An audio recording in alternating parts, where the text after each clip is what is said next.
Petani ini kaget setelah melihat sebuah mayat yang ada di depannya. Ia pun mencoba mengecek masuk ke dalam rumahnya untuk memastikan sebenarnya apa yang terjadi. Akan tetapi fitnah muncul dari si tukang kepo ini. Dia menuduh si petani sebagai pencuri dan pembunuh si tukang pamer. Sampai akhirnya semua warga itu terprovokasi dan ingin menghakiminya. Padahal si pencuri dan pembunuh aslinya itu masih berada di dalam rumah dan sedang asik mengumpulkan harta. Ia pun keluar dari jendela depan dan menaiki atap. Dari kejauhan dia pun mengawasi si petani ini yang telah terfitnah dan dikejar-kejar oleh warga. Dia pun berusaha lari masuk ke dalam hutan, tapi apalah daya, dia hanyalah seorang diri dan akhirnya dia pun tertangkap dan tidak bisa lari lagi dari para warga. Lalu ia dikurung dan dimasukkan ke dalam sel bawah tanah bersama satu orang tahanan lainnya. Si petani ini mencoba mengintip suasana di luar melalui sebuah lubang kecil, akan tetapi tetangga kepo ini mengetahuinya dan melemparnya menggunakan tomat. Bahkan tetangga lainnya juga ikut menyiramnya tuh.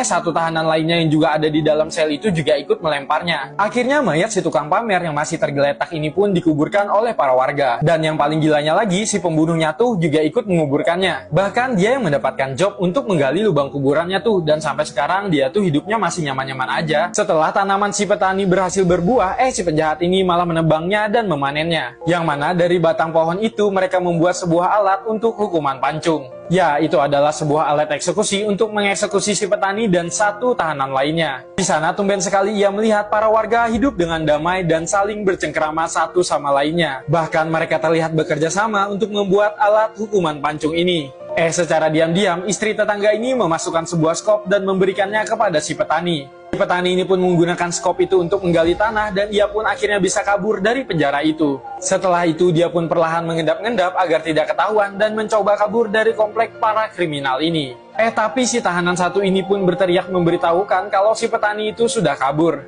Para warga pun berhamburan dan mencoba mencarinya keliling komplek. Saat hampir aja ketahuan, dia pun segera menaiki akar pohon ini dan naik ke atap. Ia pun stay di sana dan tidak ada satupun para warga yang menyadarinya. Para warga pun mulai berpatroli hingga akhirnya malam tiba. Si petani itu tetap aja diam dan tetap berada di sana dengan tenangnya. Yang mana para warga masih aja berpatroli sampai menggunakan obor. Sampai akhirnya mereka pun lelah dan meninggalkan satu orang untuk berjaga. Dari kejauhan ada sebuah rumah yang bersinar. Ternyata itu berasal dari rumah si pencuri dan si pembunuh. Dia pun sadar kalau ada seseorang yang sedang berjalan di atap. Pelaku pencurian ini pun mencoba untuk mengeceknya. Yang mana ternyata istrinya itu mengikutinya. Si penjahat yang sebenarnya ini telah menemukan si pria kacamata yang telah tertuduh. Ia mengambil kacamatanya, lalu mendorongnya perlahan-lahan agar dia itu terjatuh. Bahkan istrinya juga ikut dibanting tuh sama dia. Pria berkacamata ini pun melawan dan menghajar si penjahat ini. Hingga penjahat ini tuh menjadi puyeng dan dia pun terjatuh dari atas atap sambil membawa kacamata milik pria tadi. Tanpa kacamatanya dia juga hampir aja terjatuh. Beruntungnya si selingkuhannya ini menolongnya dan